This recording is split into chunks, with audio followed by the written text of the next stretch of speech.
mais um podcast, o Renge Podcast, que é o podcast oficial da Rende. E hoje estamos com uma convidada super mega importante. Com todo orgulho eu recebo começando mais um episódio do Renge Podcast, que é o Renge oficial da Renge Arquitetura e Engenharia, uma empresa especializada nesse ramo da engenharia diagnóstica. E eu quero convidar vocês, se vocês ainda não me seguem, para seguir nos nossos canais, nas nossas redes sociais. O meu é renatagomes.eng e da nossa empresa, que é a Renge Oficial.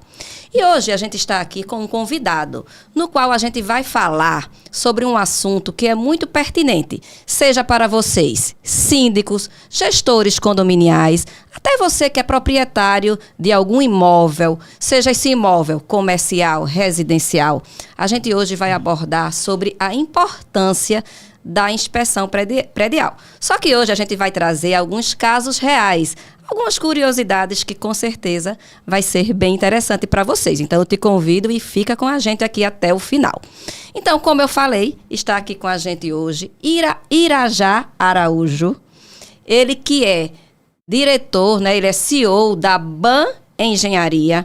Ele é engenheiro civil, responsável por gerenciamento de obras civis e também da engenharia diagnóstica. Não é isso, Irajá? Seja bem-vindo aqui ao nosso podcast. Olá, gente. Olá, Renata. Primeiramente, eu gostaria de agradecer o convite, né? Eu, de pronto emprego, já aceitei esse teu convite, né? De a gente participar desse episódio e falar um pouquinho justamente sobre essa grande importância que é a inspeção predial. Seja ela em qualquer âmbito, né? Âmbito residencial, o âmbito comercial e industrial também. Eu sou engenheiro civil, eu tenho formação em engenharia e especialista em obras da construção civil, em gerenciamento e também em engenharia diagnóstica.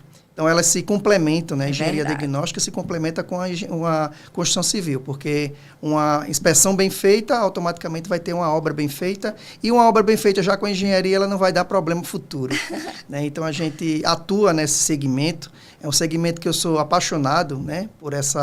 por esse nicho da construção, e a gente está aí, né? No dia a dia, atendendo os clientes, fazendo todo esse trabalho de envolvimento justamente com a melhoria na questão das obras, né? E até das patologias que surgem em alguma obra que já foi construída, alguma residência ou algum prédio. Hoje a minha empresa, ela atua nesse segmento de manutenções prediais, residenciais, e a gente faz todo esse esboço para mostrar para o cliente esse diagnóstico geral. É como se a gente fosse um clínico geral, médico, né? Um médico, médico, né? geral, E ele vai ser consultado lá, e quando ele mostra, depois ele vai direcionar aos especialistas, seja a parte estrutural, seja a parte de hidráulica, elétrica, combate a incêndio. E é muito bom porque tem muitos condomínios, e a gente já vai falar sobre isso, né? Que tem condomínios aí que realmente nunca foi feito nenhuma inspeção, nenhuma manutenção. Então, essa manutenção que seria preventiva, ela se torna totalmente corretiva. Porque ele não previu, ele não manteve aquele paciente dele, né? E agora a gente vai lá para poder mostrar como é que está a situação da saúde daquele condomínio ou daquele imóvel. É verdade. Em geral. Falando um pouco da obra, como você começou aí falando, né? A gente tem a construção, né, civil, as obras, e não era muito comum se verificar essa importância de ter um patologista, de ter alguém especialista de engenharia diagnóstica em uma obra, não é isso? Existia o engenheiro, que ele faz todo aquele gerenciamento de obras, sem aquele olhar patológico, né? Sem aquele olhar que hoje essa engenharia diagnóstica chegou para nos alertar, né, Irajá? Então, assim, como é que você vê, certo, a importância da engenharia diagnóstica dentro de um canteiro de obras, hoje em dia, tá? Como é que você vê isso? Exatamente. A gente, às vezes, até entende muito bem que o engenheiro ele tem diversas funções dentro de uma obra, né? Isso. Seja ela de gerenciamento de equipe, gerenciamento de cronograma de obras, né, de todas as etapas que deve ser feito. Ele tem uma equipe também por trás de tudo isso. Isso quando eu mostro para uma realidade de um prédio, por exemplo. Só que ao longo dos anos, né, foi se mostrando essa necessidade, porque a gente percebe que os nossos imóveis começaram a ficar com a idade avançada. Então, esses problemas, eu vejo o engenheiro diagnóstico muito fundamental dentro de uma obra. Até poderia trabalhar, acredito que poderia também as construtoras começarem a ter esse olhar diferente e de contratar ele especificamente para ficar fazendo essa parte de engenharia diagnóstica como prevenção de um problema que poderia surgir futuramente. Isso, digamos assim, consolidaria mais o trabalho do outro engenheiro. Não que a gente vai desprezar o engenheiro que foi o responsável pela construção daquela obra. Mas um olhar de um engenheiro patologista, que ele trabalha diretamente com isso, vinha a fortalecer o trabalho do outro engenheiro dentro de uma obra e prevenindo também esses problemas futuros. Esses problemas. Porque a gente percebe, né, que a engenharia diagnóstica vai desde a parte do planejamento da obra, né? Quando se planeja, quando faz a elaboração de todos os projetos, depois vem para a parte da execução. Em todas as etapas construtivas, cabe o trabalho desse profissional, né? Exatamente, né? Ele já vem... como ele trabalha, o engenheiro, né, patológico, digamos assim, né? Ele já sabe que aquele problema, ele teve uma origem na execução ou na fase de projeto, então ele já vem com esse know-how, ele já vem sabendo que aquilo foi provocado por uma falta de uma execução bem feita, né, por uma técnica que poderia ter sido feito. Eu posso até dar um exemplo, por exemplo, um sistema de impermeabilização de uma laje, né, principalmente de uma laje de coberta. Eu digo isso porque eu já estou trazendo um pouquinho para a minha realidade de que às vezes que eu chego no condomínio, né? Às vezes a gente sabe que a manta ela precisa fazer as viradas e ela precisa estar engastada em uma laje aberta, dentro do platibanda, né? Ele precisa fazer um corte e ela precisa estar engastada dentro para depois poder fazer aquela viradinha.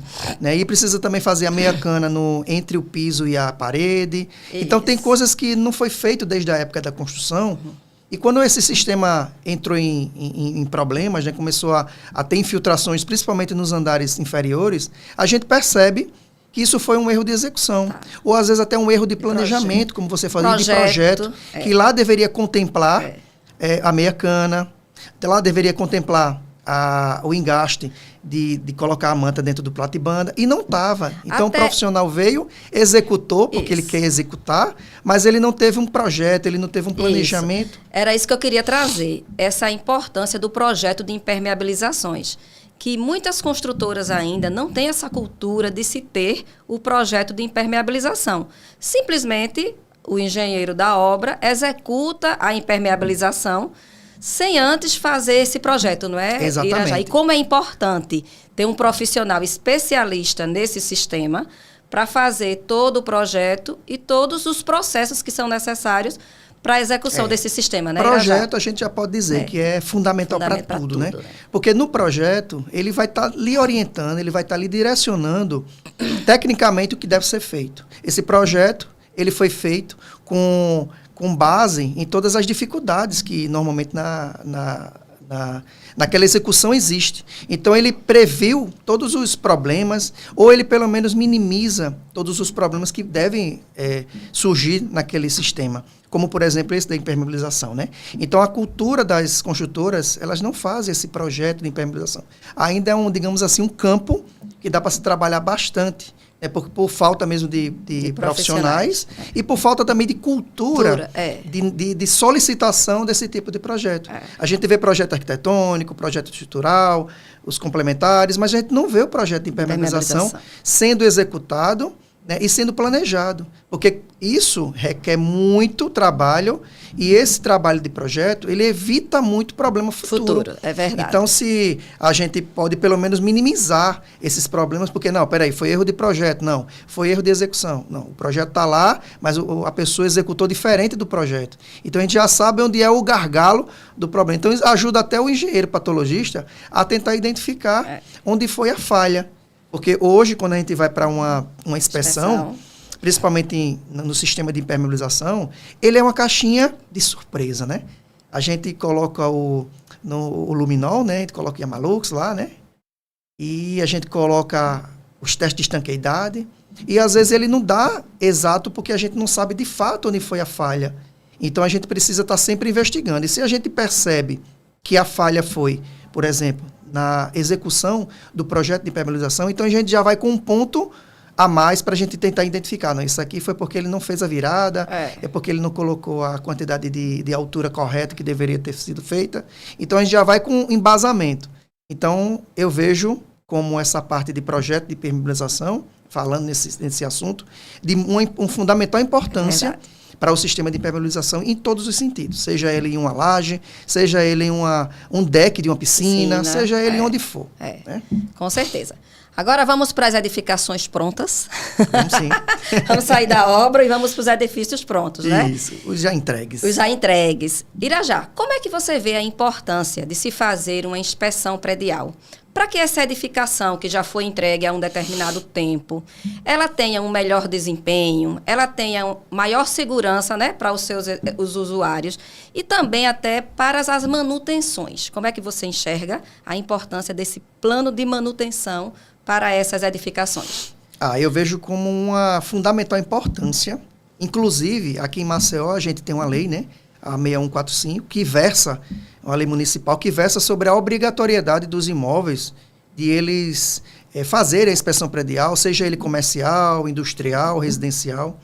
E ela nos norteia muito, porque a inspeção predial, a função dela é justamente fazer um check-up, né, com uma certa assiduidade e com um certo tempo de utilização, seja ele um prédio mais antigo, um prédio mais novo, que às vezes a gente pega, eu particularmente já visitei prédios de 35 anos de idade que nunca foi feito por uma inspeção predial. Ô Irajá, só lhe interrompendo um pouco, e quando a gente chega nesses prédios com mais de 30 anos, eles ainda acham que não precisa de um engenheiro para fazer uma inspeção, porque já faz 30 anos e eu nunca precisei. Exatamente. Você já passou por uma situação tipo essa? Eu já escutei isso. Diversas vezes. Já faz 30 anos, eu nunca precisei de um engenheiro aqui para fazer uma inspeção predial. Como é que o Irajá lida com uma situação tipo essa? Às vezes ele acha até desnecessário, né? E às vezes ele acha também um custo, né? Vou contratar um engenheiro para vir olhar a minha casa. Né? Então, às vezes ele tem um síndico que é tão apegado a próprios moradores que é um pouco resistente, né, com essa questão de um engenheiro dentro do prédio. Eu trabalho também com a parte de inspeção de fachada. Sim. E a inspeção de fachada, a gente sabe que existe a inspeção tátil, visual, né? Isso. E a fotográfica, através dos drones profissionais. Certo. Só que a inspeção tátil visual, que é os testes percussivos, a gente precisa fazer as marcações no sistema de revestimento cerâmico. Isso. E o prédio fica lá todo cheio de marcação, cheio de X, de quadradinhos. E isso, às vezes, tem moradores e tem síndicos que eles recuam um pouco porque ele vai perder o valor do meu prédio porque o prédio está todo marcado. Isso mostra que o meu prédio está todo doente. Eu disse, isso aí, na verdade, acredito que deveria pensar o contrário. É um prédio que está cuidando da saúde, né, daquela edificação. E às vezes a gente encontra realmente isso. Eu tenho aqui o prédio já tem 30 e poucos anos e nunca precisou de ninguém, porque a gente mesmo vai mantendo o nosso condomínio. Só que o nosso olhar, o olhar de um engenheiro, né, principalmente um engenheiro patologista, um engenheiro especialização em engenharia diagnóstica, é de a gente realmente olhar alguns pontos e mostrar para ele, através da inspeção predial e do laudo, né, do relatório técnico, o que causou aqueles problemas. E tentar fazer com que ele entenda que ele pode fazer algumas ações mitigadoras que diminuam, que minimizem aquele avanço daquele problema. Porque às vezes ele tem uma fissura em uma laje, por corrosão, mas a gente pode tratar, eu posso dizer assim, aquela ferida, para que aquela ferida não fique maior, para que o prédio dele não se deteriore mais ainda. Rápido. Então, a visão que todos os síndicos, né, deveriam ter é de realmente cuidar daquele imóvel, como questão de prevenção.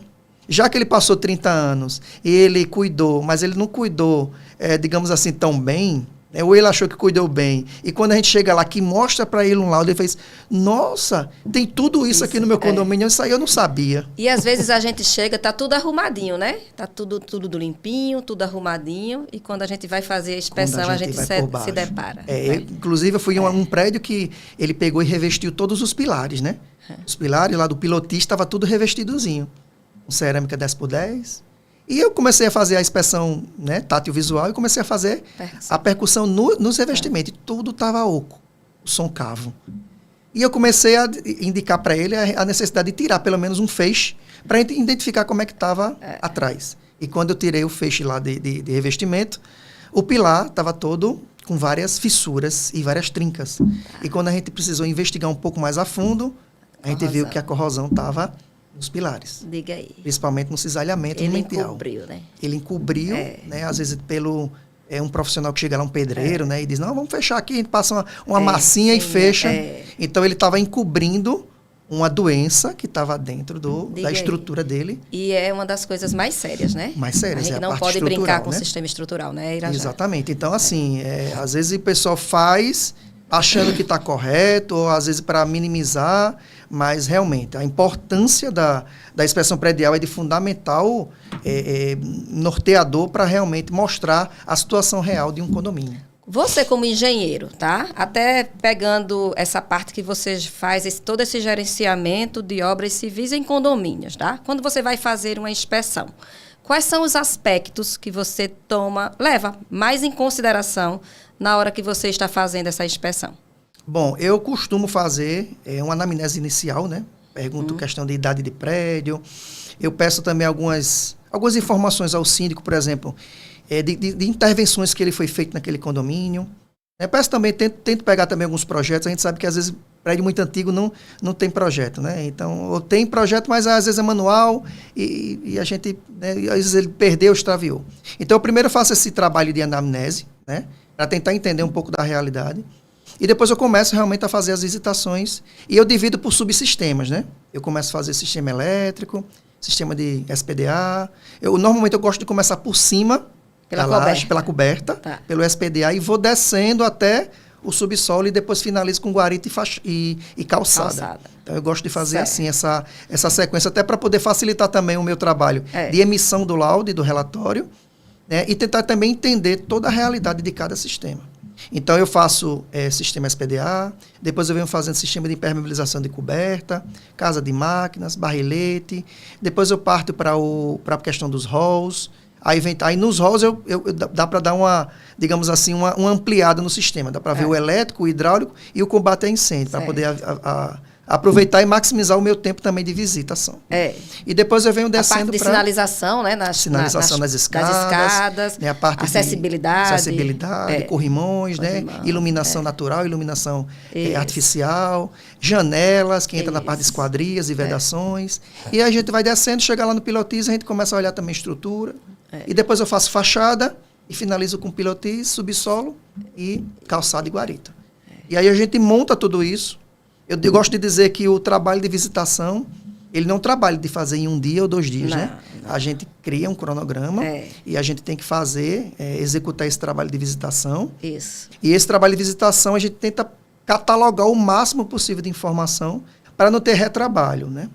E a gente também, para não ter que voltar. E a gente também gosta de fazer esse intermédio com o síndico, porque às vezes ele tem algum ponto específico que ele gostaria de colocar naquele laudo, e às vezes passou despercebido pela gente, ou a gente não deu tanta ênfase àquele certo tipo. Por isso que é importante a anamnese, né? Por isso que é importante. Aí perguntar quais são as principais dores que ele está sentindo, exatamente, que ele está passando naquele momento, né? Porque aconteceu comigo uma vez, né? Isso já contando o caso real, né?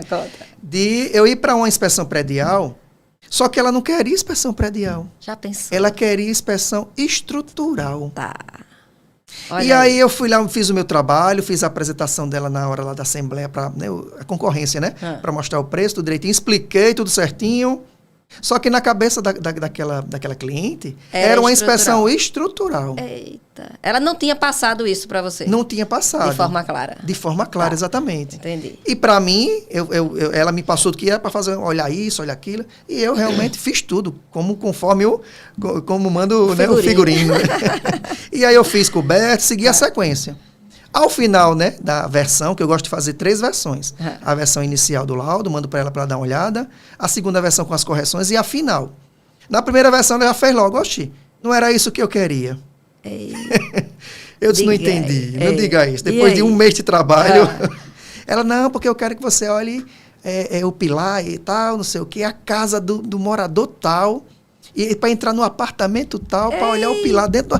Eu disse, gente, não é assim, né? Eu acho que o nosso trabalho está diferente, mas eu posso fazer isso também. Né? A gente pode fazer um aditivo de contrato e eu posso também fazer esse trabalho internamente nas unidades. Porque a unidade, né, a gente sabe que a responsabilidade é do morador, a questão das modificações, tudo. Isso. Mas se é algo que o condomínio está querendo fazer, a gente não se opõe a fazer. Só que isso não estava dentro do nosso combinado, do escopo do contrato, né? E daí, então, a gente teve que fazer esse aditivo, né? A gente não desprezou tudo que a gente fez, foi até bom para ela, porque muita coisa ali ela realmente desconhecia. Certo. Mas a gente teve que fazer um aditivo e a gente teve que, digamos assim, fazer um novo laudo, porque eram 84 apartamentos para eu visitar. Então, o nosso tempo de trabalho aumentou, né? A nossa carga horária também aumentou, porque às vezes a gente não conseguia ir em 2, 3 apartamentos em um dia, porque o pessoal estava trabalhando, aquela dificuldade de fazer a união e maximizar o tempo de visita. Então, eu demorei em um laudo que era para entregar em 60 dias, 45 dias, eu demorei 6 meses para entregar esse laudo. Né? Por conta da disponibilidade, dos moradores daquela. Um é alugado, outro está em Miami, outro foi aquela dificuldade. E eu precisava investigar cada apartamento. Entendi. Porque, na verdade, o que ela queria era isso, era investigação interna em apartamentos. Por isso que é importante, né? Essa conversa inicial. E essa deixar claro as expectativas, né? Do cliente, Exatamente. Síndico, né? Porque às vezes as pessoas não passam. Não passam. E eu lembro que eu fui para 3 reuniões com ela, para mostrar realmente o meu trabalho. Eu gosto também, Renata, de fazer é como se fosse uma referência comercial. Eu gosto de colocar na minha proposta alguns síndicos que eu já trabalhei, alguns clientes potenciais, empresas também, porque isso cria uma certa credibilidade com o meu trabalho. Isso vira uma referência, porque nada mais justo do que o chamado boca a boca, né? É o melhor marketing que existe. A indicação. Ó, esse aqui pode ir porque ele é bom profissional, tal. E a responsabilidade de uma indicação é muito maior do que você vir de uma pessoa que, né, foi de uma divulgação de um cartão, alguma coisa. É verdade. Então, quando é indicação, eu gosto de perguntar, mas aí a responsabilidade é muito maior. Não que você vai fazer um trabalho diferente, mas você tem que, né, preservar aquela indicação, tanto pelo cliente que lhe chamou, como também com quem lhe indicou. Né? Então, você deixa esses 2 braços mais fortes ainda. Então, o trabalho que eu normalmente faço assim com as propostas, eu gosto de deixar bem claro. Então, a questão da anamnese é de fundamental importância para tentar entender realmente, de fato, qual a dor, né, qual a ferida lá que ela quer que a gente vá mostrar. Porque, às vezes, o outro sistema, ele não ficou nem muito... Ele não era nem muito fundamental em ter mostrado, mas ele só queria aquilo. Né, que foi o que aconteceu comigo. Mas hoje em dia não, graças a Deus não houve mais. E agora com isso a gente usa também como experiência para nos próximos clientes nas abordagens perguntar, gente, mas peraí, é exatamente isso que você quer? Tá certo. Eu acho muito importante essa reunião, né? Essa reunião presencial. Exatamente. Entendeu? Para a gente esclarecer e alinhar as expectativas. Eu acho muito interessante. O nosso laudo, né? O nosso trabalho, ele tem que ser satisfatório. Ele não pode ser assim, eita, esse laudo... É meia boca. É meia boca. Tudo que você colocou aí é o que eu já sabia. Né? Tudo aí eu já sabia. Então, o seu trabalho ficou desmerecido. Desvalorizado. Né? Ficou, sucinto. Né? E a cliente não gostou. Então, ela não vai lhe chamar para uma possível correção, por exemplo. Acontece muito comigo. Como eu trabalho com a parte de diagnóstico e também de execução de obras, então, às vezes, o cliente que você fez aquele laudo, ele lhe contrata para fazer as correções. Como, por exemplo, o sistema de combate a incêndio. Eu trabalho também com execução e projeto. Então, às vezes, quando eu visualizo aquelas imperfeições no sistema preventivo, eu já mando também, às vezes, para ela, quando ela solicita já um orçamento da minha empresa, para poder fazer as correções. Você trabalha também com a parte elétrica, hidráulica. Tá. Inicialmente, eu ficava muito restrito quando eu montei a minha empresa. Só que depois fui vendo a necessidade dos condomínios, que é um sistema complexo. Um condomínio é para você trabalhar praticamente o ano todo dentro de um condomínio. Então, isso é até uma dica aí para os novos engenheiros para trabalhar em condomínios, porque o condomínio ele vai te mandar uma gama de serviços, né, dentro daquele próprio condomínio. E é importante a gente até alertar para os síndicos e para os gestores condominiais da importância de se ter um profissional de engenharia, especializado na engenharia condominial, né, Irajá? Exatamente. Para estar junto com vocês na hora dessa sua gestão, nesse momento. Seja você um síndico profissional, um síndico orgânico, é importante ter esse profissional habilitado para atuar junto com você nessa gestão do condomínio. Exatamente, isso é um ponto muito importante. Os condomínios eles já começaram a ficar digamos assim, mais atentos a essas necessidades e essa importância de ter realmente um profissional específico, como, por exemplo, um engenheiro civil, acompanhando o síndico, orientando a ele. É como se fosse uma consultoria, né? Esse engenheiro ele vai ser um consultor daquele condomínio. Ele vai orientar tecnicamente o que é que deve ser feito, né? Qual tipo de tratativa que deve ser feita em cada sistema ou em cada problema que surgiu dentro do condomínio. Porque a gente percebe que está sendo uma tendência bastante grande nessa questão dos síndicos profissionais. E esse síndico profissional, às vezes, ele não só tem um condomínio para cuidar, né? Ele tem, às vezes, 1, 2, 3 condomínios para cuidar. Então, ele vai ter digamos assim, um volume de solicitações muito grande. Então, ele precisa realmente desse auxiliar técnico, né? A gente pode até falar que seria um auxiliar técnico, que é esse profissional de engenharia, trabalhando com ele nos condomínios que ele atua, para poder, digamos assim, melhorar ainda mais a gestão dele da parte técnica. E sem falar que os síndicos, eles respondem civil e criminalmente por qualquer ocorrência do condomínio, né? Então, digamos, uma fachada tem um destacamento cerâmico. Aquela cerâmica caiu ali embaixo por falta de manutenção do condomínio.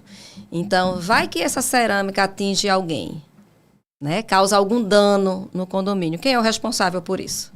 É o síndico. O síndico. E pela simples falta de se fazer, seja uma inspeção, para poder detectar os problemas e recomendar as manutenções, né?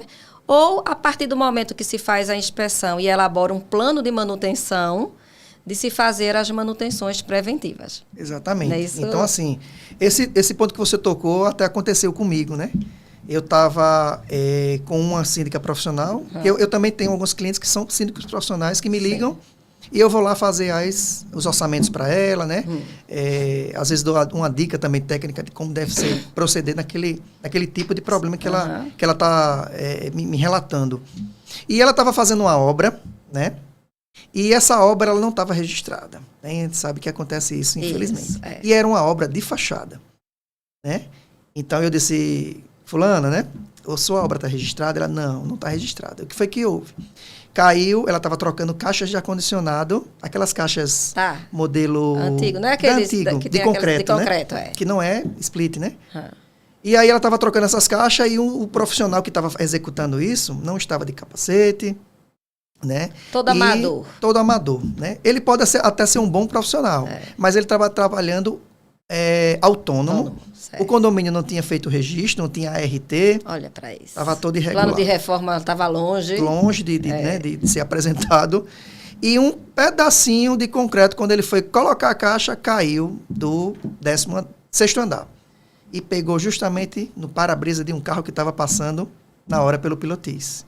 Então, estourou o para-brisa. O cara era juiz de direito, o morador. Imagina. E aí, né, acionou a justiça e notificou o condomínio. E ela me ligou para, né, pedir ajuda, socorro. Aí eu disse, fulano, a gente vai ter que regularizar essa tua obra, né, do início ao fim. A gente vai ter que fazer o plano de manutenção, o plano de obra, né? A gente vai ter que regularizar o profissional na empresa, né, tudo certinho. A gente vai ter que pegar o curso de NR35 que ele tem que ter. A gente vai ter que... E chegou a notificação do CREA, viu? Lá, infelizmente. A gente vai ter que pagar essa multa, fazer tudo dos conformes. Então, isso, que era uma coisa que ela já deveria ter feito desde o início, isso acarretou num problema muito grande para o condomínio. E, às vezes, ela não tinha esse conhecimento. Não é? Exatamente. Aí é quando o síndico tem um engenheiro junto dele, toda essa orientação eles vão receber. Passaria, né? automaticamente e não deixaria... E é muito sério esse serviço de fachada. Muito sério, porque como você falou, esse probleminha sei lá, de pedra cerâmica caindo, de entulho, né? Ou destacamento, desplacamento de algum item, ele pode realmente afetar feio algum morador, pode até ocasionar realmente uma lesão. Uma lesão, bem grave, e o síndico, ele responde civil e criminalmente por tudo que acontece. Pois é. Já tendo aquele consultor engenheiro, ele já pode estar com um olhar diferente e dizer, aquela pedra ali, vamos fazer a inspeção de fachada, né? Vamos fazer isso. Já orientar para ele prevenir. Que a prevenção, a gente sabe que é tudo. Para tudo, para todas as áreas da vida, né? Todas as áreas. Todas as áreas. Ô, Irajá, você falou que existe a lei municipal, né? A 6145, que é que a gente se embasa, mas tem também a NBR, né? Isso. A NBR 16747, que ele faz todas as especificações da importância de se fazer uma inspeção predial. Como é que você enxerga que essa norma lhe ajuda, lhe orienta? Durante a sua inspeção, como é que você aplica essa norma? Exatamente.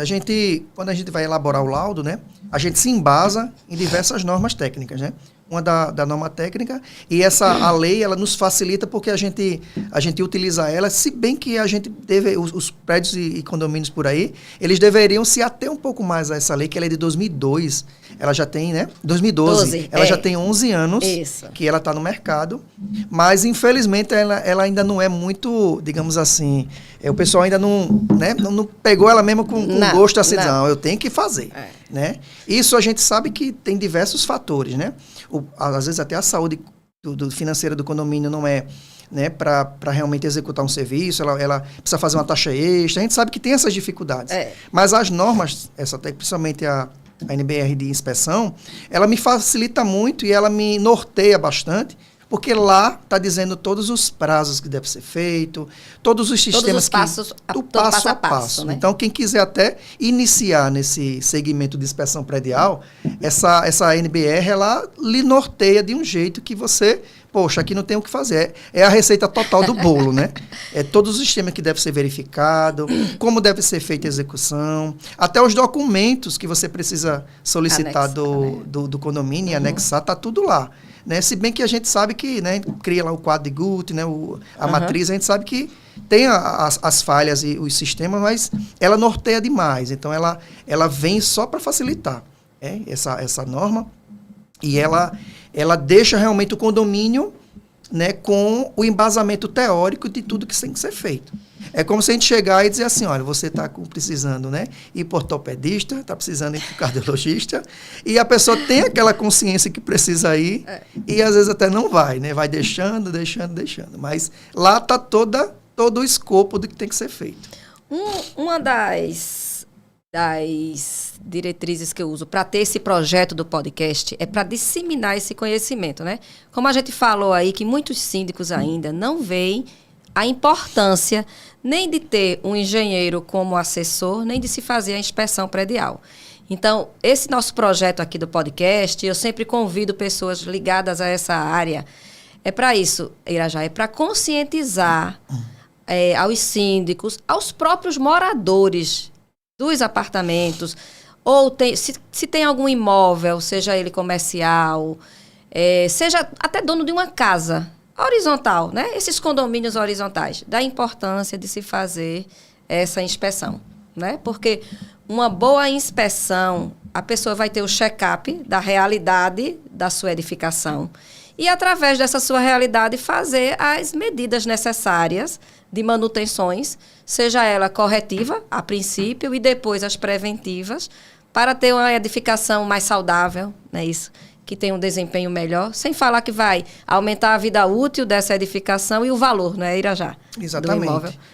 Deveria ser uma prática, né, de todos, comum, né? Não é? Comum. A gente está sempre batendo nessa mesma tecla, né, da inspeção predial. Eu penso assim, que a gente tem que disseminar o máximo possível dessa informação e fazer valer com que esse assunto realmente fixe, né, na cabeça de todos os gestores. De todo mundo. Precisa para todo mundo. Até para a nossa casa, por exemplo. Nossa né? casa, A gente tem que pensar como... Né, a gente tem que... Né, casa de ferreiro não pode ser espeto de pau, né? Pode não. A gente tem que cuidar até da nossa própria residência. De vez em quando, toda vez, dá uma olhadinha como é que tá os disjuntores, né? Isso. Como é que tá a parte elétrica, como é que tá a parte hidráulica. Os rejuntos. Né? Dentro de casa, banheiro, principalmente banheiro, que se morar em andares, as pessoas deixam falhar o rejunte e não se ligam que precisa fazer a reaplicação daquele selante. Ele lá com furinho, ele vai penetrando, vai lá e vai embora.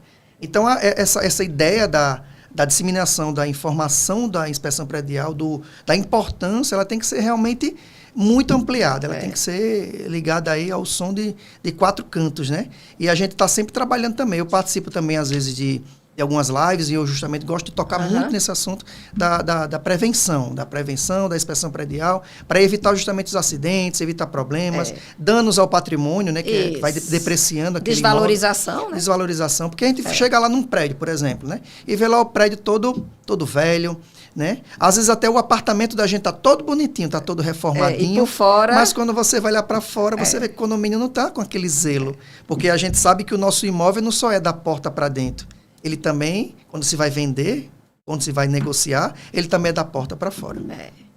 Como é que você vê hoje a tecnologia para essa área da engenharia condominial, para essa área da engenharia diagnóstica, né? A tecnologia está ajudando? Fale aí da importância, de como a tecnologia está fazendo parte do seu dia a dia, Irajá.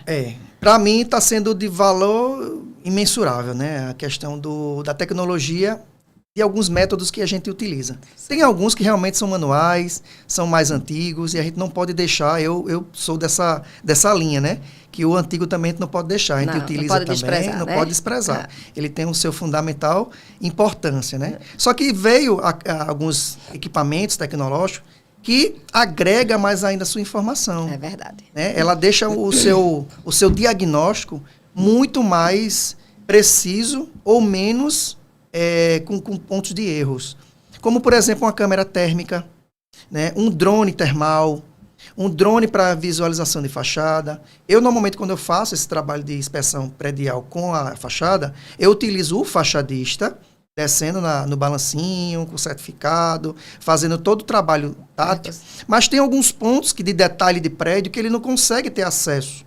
E aí é onde eu entro com o drone, para poder visualizar lá alguns pontos e a gente fazer as imagens.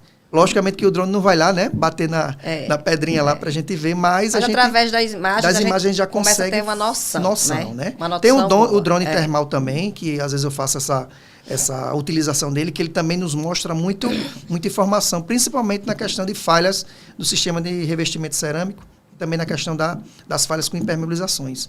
Então, esses equipamentos tecnológicos, né, ele só tem a cada dia, na verdade, no mercado. Ele vem mudando, ele vem se aprimorando. E isso facilita muito o nosso trabalho. Então, eu vejo como um aliado ao nosso trabalho. Fundamental importância. Então, para quem quer trabalhar realmente hoje com inspeção predial, com engenharia diagnóstica, esses equipamentos... ele tem um custo, às vezes, até um pouco elevado, mas vale muito a pena, porque você melhora muito mais ainda o seu trabalho. Antes, por exemplo, quando eu comecei em 2020, 2021, o meu laudo, ele era um laudo um pouco mais conciso, né, um pouco fininho. Então, a tecnologia, eu estou fazendo um paralelo com o meu laudo, né? Hoje, o meu laudo, ele já está mais gordinho, mais grossinho. Sem falar com mais... recursos com mais embasamento. Com mais embasamento, né? E com mais riqueza de detalhes, né? É. Então, isso eu correlato muito com a tecnologia, porque a gente começou a colocar, por exemplo, as imagens de termográfica. Antes a gente não tinha. Mas de 2, 3 anos para cá, veio se difundindo esse trabalho, e isso facilita muito, porque isso dá um embasamento no seu trabalho e melhora muito mais ainda o seu diagnóstico e a precisão para poder você... Eu trabalho também no pós-obra de uma construtora, tá? E falando de tecnologia, antes a gente não tinha esses equipamentos. Eu estou falando até de um detector de umidade. E aconteceu uma situação, Irajá, que foi na sala de uma moradora, tá? Você imagina quando você abre sua porta social, um vazamento logo na entrada do seu apartamento. Nossa. Aí vamos para as possibilidades, né? Então, 3 locais a gente viu como as possibilidades. Primeiro, no próprio apartamento superior a esse, a parte da cozinha, a parte de 4 possibilidades. Primeiro, a parte de uma parede que era divisa com essa situação, que tinha um ponto de água da geladeira. Um ponto hidráulico. Então, é o primeiro, que é o mais próximo. É o mais próximo. Segundo, a pia da cozinha, que era na parede seguinte, em frente a essa geladeira, que poderia estar vindo por ali, até porque a gente estava vendo uns sinais de umidade no piso. Pronto. E paralela a essa parede, tinha um banheiro. Tinha um banheiro que tinha um sistema que a gente estava meio duvidoso, pelo sistema de impermeabilização. Tá. Isso tudo da unidade acima. E também existia a possibilidade dela estar vindo de um outro apartamento, que é onde tinha um banheiro da suíte master. Aí vamos falar, né, das duas situações. Se a gente não tivesse esse equipamento, então a gente teria ido logo para essa situação da geladeira. Da geladeira. Só que essa geladeira, de um lado era o revestimento cerâmico, do outro era um painel ripado. A gente teria mandado tirar o painel ripado e assim vai. Se fosse a cozinha, manda tirar, mas aí é quando entra a tecnologia. Que como é essencial, através desse detector de umidade, a gente já foi descartando as possibilidades diárias, né? Diárias. E aí foi para a pia da cozinha, tá? Agora eu vou lhe dizer, se eu tivesse ido pela minha intuição, eu não teria ido logo para a pia da cozinha, tá certo? Para aquela parede. E o detector me deu o real local. E foi muito assertivo. Então, quando a gente viu que foi uma tubulação que tinha sido mal colada e ela rompeu. Estava rompendo. Desceu por uma alvenaria, para lá, já lá e para o outro. Aí você veja o transtorno que eu iria causar nos apartamentos se a gente não tivesse o apoio da tecnologia, né? Exatamente. Então, essa questão de infiltração é muito interessante, né? Eu peguei um caso realmente parecido com esse seu, que esse seu aí foi show de bola, né? O detector realmente facilitou muito o seu trabalho, porque ele deu o percentual lá onde estava úmido, né? Isso. Pelo menos na área que você fez as detecções. E isso foi de fundamental importância. Eu também peguei um assim, só que o meu era interessante porque ele era o último andar, no caso era o primeiro, né? O primeiro andar, aliás. E embaixo era o pilotis. Sim. E estava dando no banheiro do pilotis. Certo. E acima do dele não tinha banheiro nenhum, porque a área dele era diferente. Então eu disse, poxa, vamos ver o que está acontecendo aqui, né? Só que quando eu cheguei lá para atender esse cliente, esse banheiro lá debaixo do pilotis já estava todo destruído o teto. Só que tinha uma parte que tinha uma viga e não dava acesso para o outro lado, porque só se cortasse a viga, não tem como fazer isso. O outro lado era a laje crua, a laje maciça. Só que ela estava toda úmida. Eu disse, poxa, está vazando dentro de uma laje, né, maciça, sem hidráulica.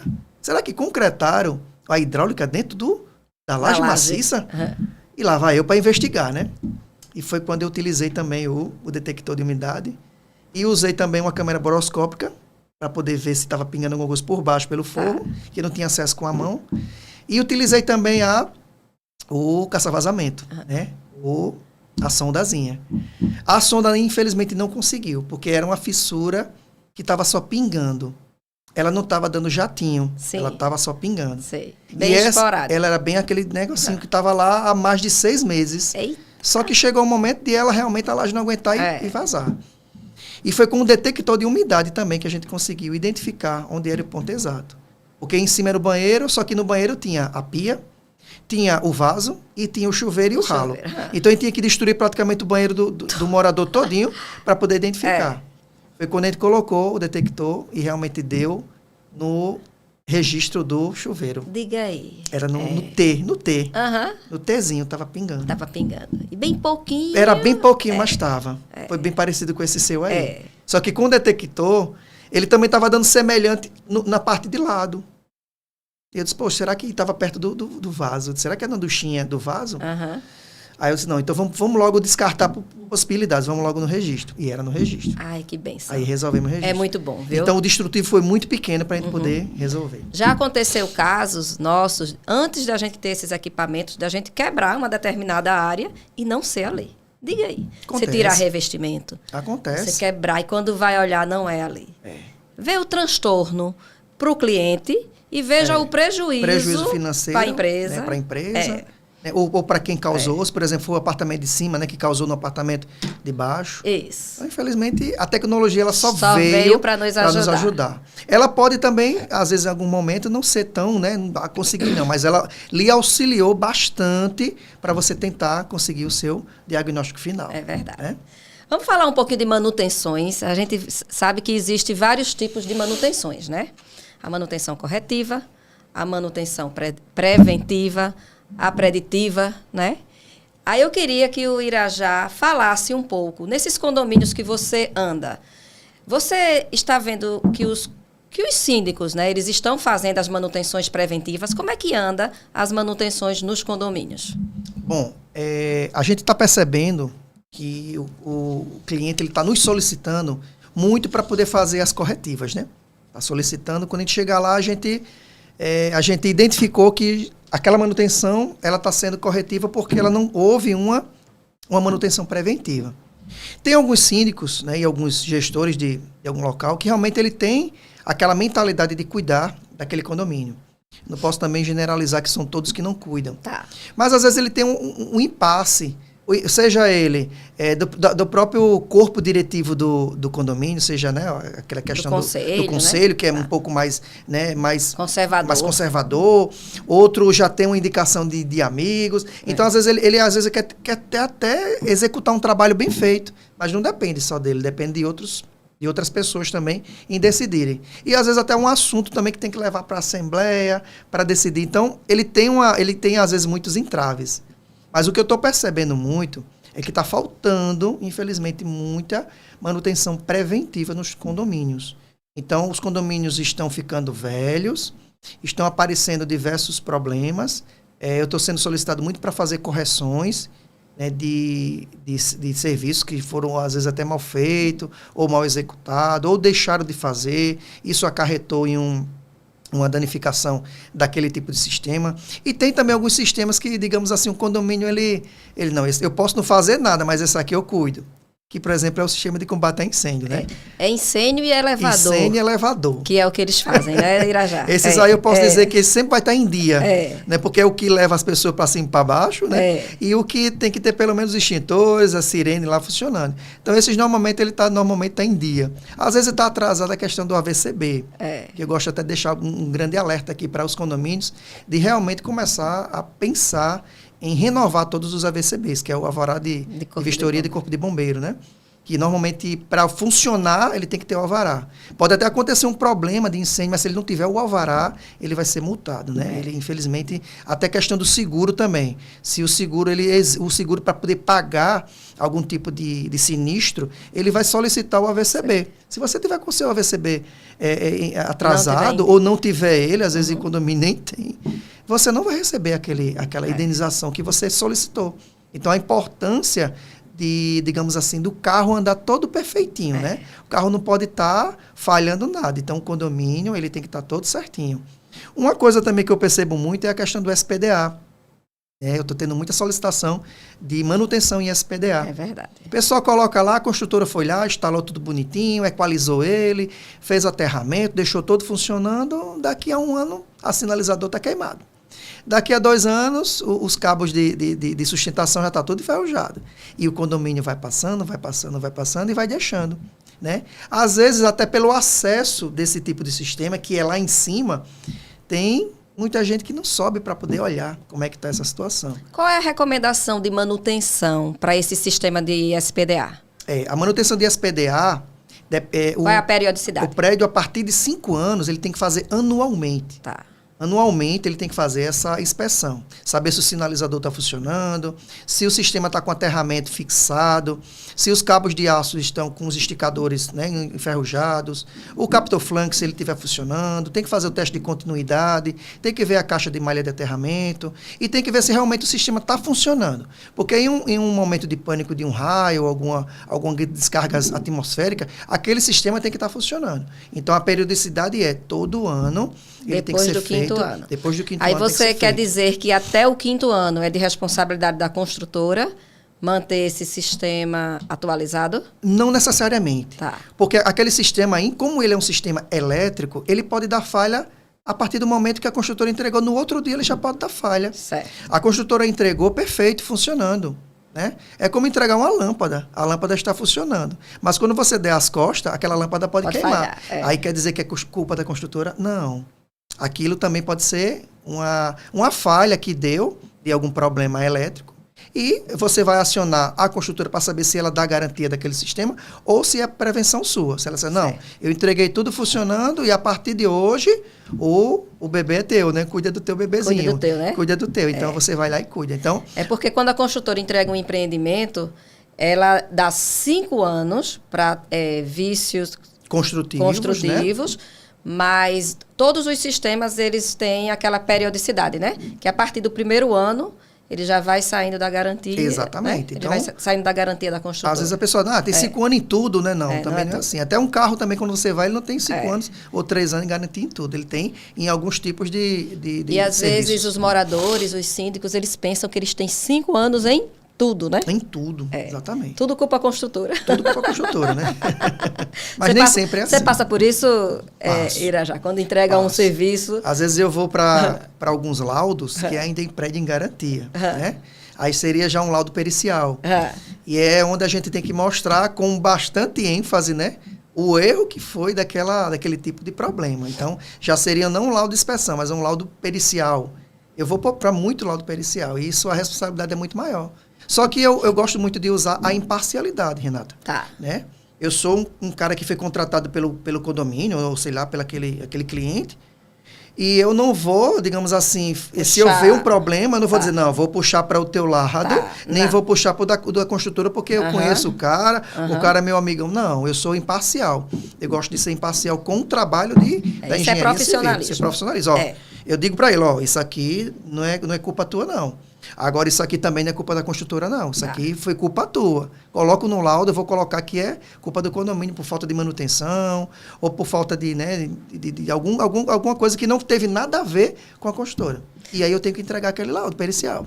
Você tem algum caso aí para contar que durante uma inspeção você detectou algo que evitou um prejuízo grande, assim, para algum condomínio? Teve uma vez que eu estava fazendo uma inspeção...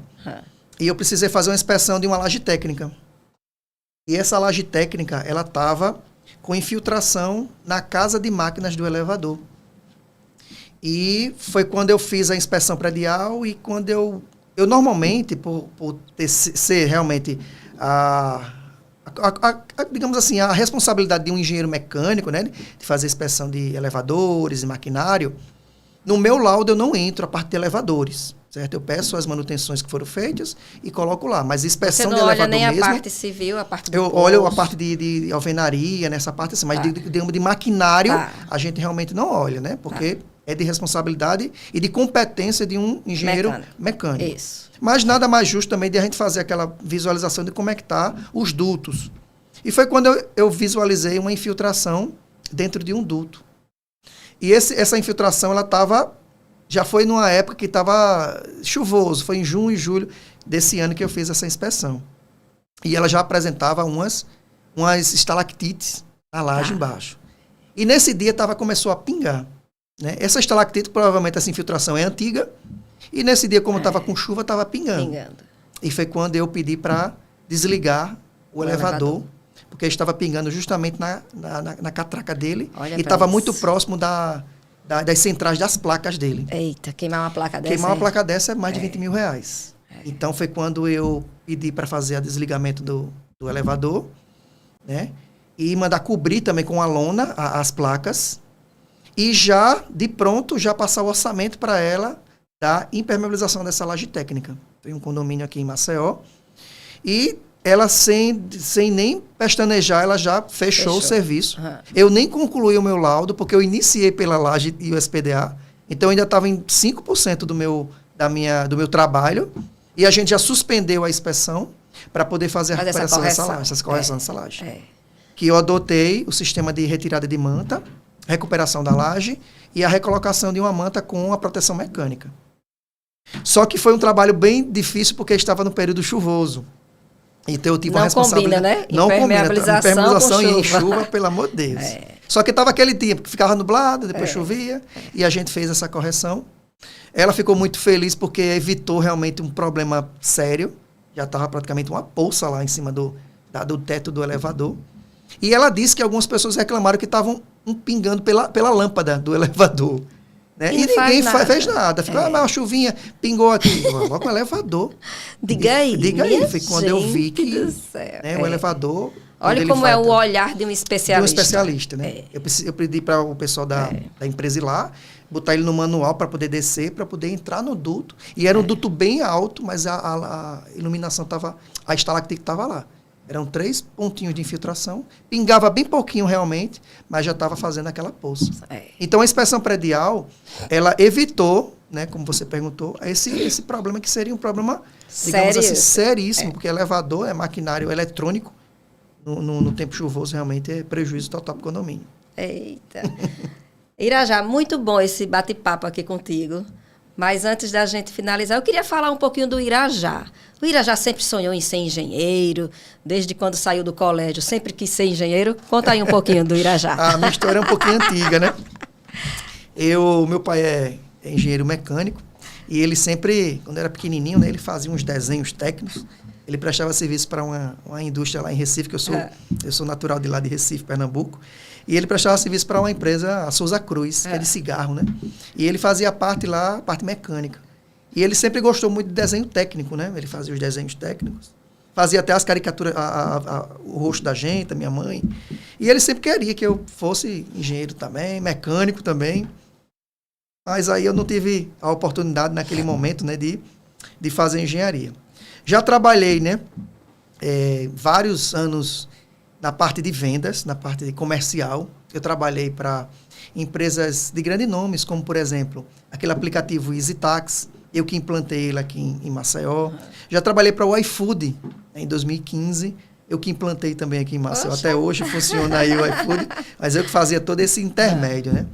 E eu estudava durante o dia, trabalhava à noite, aquela correria grande. Sempre muito esforçado. Esforçado, muito cansado. A gente, né? Eu até falei aqui para você e falo também para outras pessoas que aquele momento é um momento da sua vida, né? É um momento que vai ser passageiro. Aquela pedra que você está carregando lá nas costas, ela não vai ser eterna. Até porque não teria sentido você carregar a pedra a vida toda sem nem ter um propósito, né? Verdade. Você tem que ter realmente esse propósito. Então, aquela pedra é passageira, depois você vai colher aí, ou vai carregar um pouquinho de flores, uma coisa mais leve. Então, eu sempre tive vontade realmente de ser engenheiro, que era a ideia do meu pai de ser engenheiro mecânico, mas depois eu consegui fazer engenharia civil. E atuo, sou muito feliz com o que eu faço. A engenharia diagnóstica me abriu aí a mente, assim, me deixou tão encantado, porque a gente, como engenheiro civil, a gente às vezes só pensa em projeto e execução, E tem outros nichos também que a gente pode atuar e ele pode também favorecer esse seu trabalho que você já executa, como, por exemplo, a engenharia diagnóstica me auxiliando na execução das minhas obras. Ela vai me prevenir para que eu não tenha esse problema de questão de patologias que vão acontecer. Pós-obra, né? De pós-obra do cliente, para ele não estar me reclamando. Então, eu já venho aí de empresas grandes, cheguei até a vender lista telefônica. Né? Eu vendia anúncio na lista telefônica. Rapaz, uma coisa que, né, na época de hoje... Muita gente nem sabe o que é isso, Era, né? exatamente. Era da empresa Editel, Listel, né? E eu vendia. Eu chegava lá, o cliente, meu Deus, já vem tudo de novo. Olha como era a abordagem. Só para você ter uma noção. A gente era um vendedor, era uma pessoa que não era, né, era inconveniente naqueles momentos que chegava, eita, lá vem ele. Eu já chegava com a listinha, né, na mão. Não era barato, né, era propaganda. Dava retorno, porque isso foi em 2009, 2010, né? Já tem 14 anos. O pessoal tinha a cultura de ainda olhar na lista telefônica aquele tipo de serviço. Hoje não, né? Internet, Google, né? Aplicativos. Então, olha como mudou muito, né? Verdade. E aí ficou obsoleto esse trabalho. E o Irajá sempre se atualizando. Eu sempre me atualizando e acompanhando também as tendências do mercado, porque eu trabalhava com lista, depois fui trabalhar com aplicativo, né? Por aí você já... já tira quem é o Irajá. Né? Já trabalhei também com representação de EPI, né? Foi um dos meus primeiros empregos. Eu trabalhava vendendo bota, luva, capacete, e foi daí então que eu comecei a ter contato com construção civil, com os prédios, né? Eu atendi aí as grandes construtoras aqui de Maceió, Record, Cipesa, né? Queiroz Galvão, empresas grandes que eu via as obras grandes e eu chegava lá, às vezes eu olhava para o engenheiro, assim, aquele coroão lá, cabelo branco, barbudão, um cara praticamente inacessível, né? Que para chegar nele você tinha que falar com várias pessoas, até um servente para poder falar com ele, Ave Maria, não conseguia nem falar. Ele tinha que falar com o pedreiro com o encarregado, com o mestre com ele. Então era aquele cara praticamente o semideuus. E eu via lá entregando as obras, quando eu chegava no almoxarifado, aquele engenheiro, e eu, meu Deus, será que um dia eu vou ser, né? Um engenheiro também assim, um cara importante, né?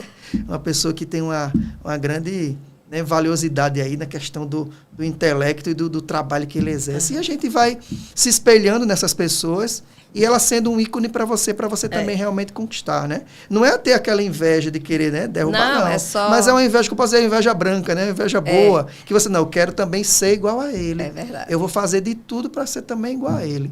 Então, foi como diz hoje em dia, Irajá, a gente precisa modelar, né? Algumas pessoas. A gente tem que... Eu gosto muito, né? Tem que ser a gente. Exatamente. Mas a gente pode modelar. Pode modelar. Né? Usar aquele estilo de pessoa na sua concepção. Isso. Né? Eu gosto muito de botar Deus na frente, né? Eu também. A família também. Eu né? também. Em primeiro e às vezes até em segundo lugar, porque Deus na frente. Na frente também. Porque é Ele que vai guiando aí os nossos caminhos, os nossos passos. Tentar ser o máximo transparente com todo mundo. Isso. Eu acho que mentira. A verdade nos ajuda. A verdade nos ajuda. Você tocou aí num ponto que eu acho essencial, que é Deus. Para mim, Deus é o meu guia, o meu protetor.